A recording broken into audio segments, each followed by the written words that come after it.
మన చిన్నప్పుడు దసరాకి వచ్చి ఎలా నవ్వించేవారు ఆ వీడియో అంటున్నారని వచ్చేసామండి. ఇక రాజమండ్రి పై నుంచి రైలు కింద నుంచి లండన్ నుంచి లడికిన రాత్రి వచ్చేసానండి. నేను వస్తా జరగాలి మీ కోరికని గుమ్మడికాయంత బంగారాన్ని తీసుకొస్తుంటే కుక్క ముట్టుకోకుండా కుక్క తోక ముట్టుకుంది విజయవాడ బస్ స్టాండ్. కుక్క తోక ముట్టుకున్న బంగారం మళ్ళీ మీరు ముట్టుకుంటారా లేదని 7 పాలాలు పెట్టించేసి ఏట్లో పడేపించానండి. 3 కోట్లు తీసుకెళ్లి మురికాలలో పడేశాను. మా ఇంట్లో కోట్లు కుక్కలు తింటుంటాయండి, లక్షలు లక్కలు తినేస్తుంటాయి. ఏళ్ళు ఎలుకలు తినేసి చిల్లర చీమలు తినేసేస్తాయి. ఇక కాగితాలు కట్టుంటే కాగితాలు తీసుకెళ్లిపోతాం. మాకు పొయ్యిలో ఎండి ఇంట్లో బంగారం ఉందండి, కాకపోతే ఇంట్లో వాళ్ళు ఎసట్టోగా బియ్యం లేక ఎండిపోతున్నారు. గురుగారు మీకు ఏమన్నా డబ్బుకి కానీ ధాన్యానికి కానీ ఏమన్నా లోటుగా ఉంటే మా కౌరు చేయండి, మేము పంపించేస్తాం. మా అడ్రస్ మండలం మతి యాగారం, దాని పక్కనే ఉండదండి. మల్లెడికి పక్కన పిల్లడికి మా ఊరు. దానికి మా అడ్రస్ కి సాయంకాలం ఉత్తరం రాసేసి పోస్ట్ లో అయిపోకుండా పొయ్యిలో వేసేయండి. మీరు పరిగెత్తుకుంటూ వచ్చేసి పంటకాల ఒక 10ంటికి నించోండి, నేను 3ంటికి మురికాలలోకి అందించేస్తా డబ్బు. పగిలిపోయిన వాడి మీద వచ్చేస్తుంది 10 కోట్లు మరి డబ్బు. అక్కడ బుట్టతో తీసి తట్ట మీద ఆరబెట్టుకోండి. అప్పుడు నేను చదువులో కాడ బాగా పాస్ అయ్యామండి. నేను చదువు సంకల వరకు చదివానండి, గుడింతాలు గుండెల్లాగా వచ్చేసి పాఠాలు పాదాల వరకు వచ్చేస్తే ఇంగ్లీష్ ఈదులు అమ్మడ పరిగెట్టేసింది. చదువు ఎక్కువైపోయి అబ్బాయి గారి సంతకం పెడతాం మర్చిపోయాను. సోనియా గాంధీ గారి దగ్గరికి వెళ్ళి ఉద్యోగం అడిగానండి. రాత్రి రాజీవ్ గాంధీ గారు రాసిచ్చారు ఈ ఊళ్ళో ఉద్యోగం. ఎక్కడైతే సంతకాలు చేసే పని ఉండదు. ఈ ఊళ్ళో ఉద్యోగం రాసాక ఒక పని దొరికిందండి. ఈ మధ్యన ముసలి వాళ్ళంతా ఉండకూడదని పొద్దున్న మా డిపార్ట్మెంట్కి ఆర్డర్ వచ్చింది. ముసలి ఉన్న కాడి నుంచి అత్తగోడలు పోట్లాడుకుంటున్నారు. అత్తలు అడుగులో పడిపోతుంది, కోళ్ళు వచ్చి గొంతులో పడిపోతుంది, మంచం ఎక్కేస్తుంటే అన్ని అడుగు మీద కూర్చోండి. అందుకని ముసలి వాళ్ళంతా తీసుకెళ్లి మెగాస్టార్ చిరంజీవి గారి దగ్గర చేర్పిస్తున్నాం. గురువు గారు దానికి దసరా పండుగ రోజున మా ఊళ్ళో ఏప్రాల్ పందాలు అయిపోతున్నా. నాపరాల మీద ఏప్రాల్ పోట్లాడుకుంటే నాపరాలు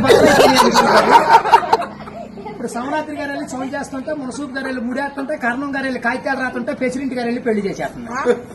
ఇప్పుడు ఆ పెళ్లి భోజనాలకు ఎక్కించుకురమ్మని మా ఇయ్యంకుల వారు ఊపిలేని విమానాన్ని పంపించారండి. విమానానికి ఊరు చివరికి వచ్చాక ఊపి ఎక్కిపోయి కృష్ణానదిలో పడిపోయింది. నేను వచ్చి మీ బజార్లో పడిపోయింది. ఇవాళ ఛార్జీకి మీరు 500-600 ఇచ్చారంటే ఛార్జీ డబ్బులు పెట్టుకుని వెళ్ళి కాకినాడ వెళ్ళి కాఫీ తాగి అక్కడ మీ పేరు పేపర్లు వేసేస్తారు. ఈసారి గారు ఇప్పుడు రాబోయే కాలానికి కాబోయే సీఎం గారు మీ పేరు పేపర్లో వేపించేస్తానండి. ఈనాడు పేపర్లో వేపించానంటే ఆంధ్రజ్యోతులు అక్షరాలు లేకోకుండా వచ్చేస్తాను. చదువుకున్నోడు చదువుకోవచ్చు, చదువులేనోడు చదువుకోవచ్చు. దొరగారు మన ఊరంతా ఖాళీగా ఉందని సాయంకాలం మన ఊరు కాలువలో కరువు మీటింగ్ పెట్టిస్తున్నాం. మీరంతా కాడ వచ్చేయండి. ఇప్పుడు కాలువలో కరువు మీటింగ్ పెట్టించి నూతులో టిక్కెట్లు ఇప్పించి ఏట్లో సినిమా చూపించి బుడమెట్లో చూపిస్తున్నా బురకట్ట. అక్కడ నీటి మీద తామరాకులు వేసి తామరాకుల మీద కుర్చీలు వేసి కుర్చీల మీద కూర్చోబెట్టించి మనిషికి 50,000 లోన్ ఇప్పించారు. 50,000 లోన్ దొరగారు ఇప్పుడు మాకు 7 అంతస్తుల మేడ, 25 పాడిగేదలు, 10 మంది పాలేళ్లు, 7 దున్నపోతులు ఉంటాయండి మా ఇంట్లో. పొద్దున్న లెగితే పాడిగేదలు పాలన్నీ పిండేసి పాలేళ్ళ పోసేస్తాం. దున్నపోతుల పాలు మా ఇంట్లో వాళ్ళకి ఎగజూరే కానీ ఎగజూరు ఉండదు. గురువు గారు మాకు వ్యవసాయం ఏమైనా తక్కువ ఉందనుకున్నారా? ఏట్లో 700 ఎకరాలు మాదేనండి. సముద్రంలో సగం ఆటా ఉంది. పల్లాలో 25 ఎకరాలు ఉంటే విజయవాడ కృష్ణానదిలో బ్యారేజ్ కట్టే పక్కన 55 ఎకరాలు నా పేరునే ఉందండి. నేను ఆటలు ఏమేమి పండిస్తున్నాను అనుకున్నారు? ఈ మధ్య జనాలంతా ఎక్కాలంటుంటే ఎక్కుళ్ళు వచ్చేస్తున్నాయి, బీబీట్లు తింటే షుగర్లు వస్తున్నాయి, చిట్టిపోరు తింటే చిందులు వేస్తున్నారు, మగసిర్లు తింటే మతులు పోతున్నాయి అని చెప్పి ఇప్పుడు నేను చీమలతో సముద్రం మధ్యని దున్నిచ్చి, నక్కలతో నాడు తెప్పించి, చుంచులతో ఊడిపించి, ఎలుకలతో కోపించి, కాకులతో కాటా పెట్టిస్తే ఎకరానికి 95 బత్తాలు పడుతున్నాయి తోకలేనట్టు. మీకేమన్నా కావాలంటే చెప్పండి, సాయంకాలం ఆఫీస్ కాడికి వస్తాను, ఒక లారీలో మీ ఇంటికాడ పంపించాను.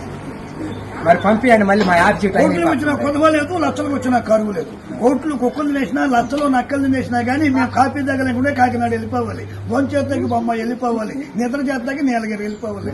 ఈ మధ్యన ఏది చూద్దాం. చూసారు, లైక్ చేయండి, షేర్ చేయండి, మా ఛానల్ సబ్స్క్రైబ్ చేయండి.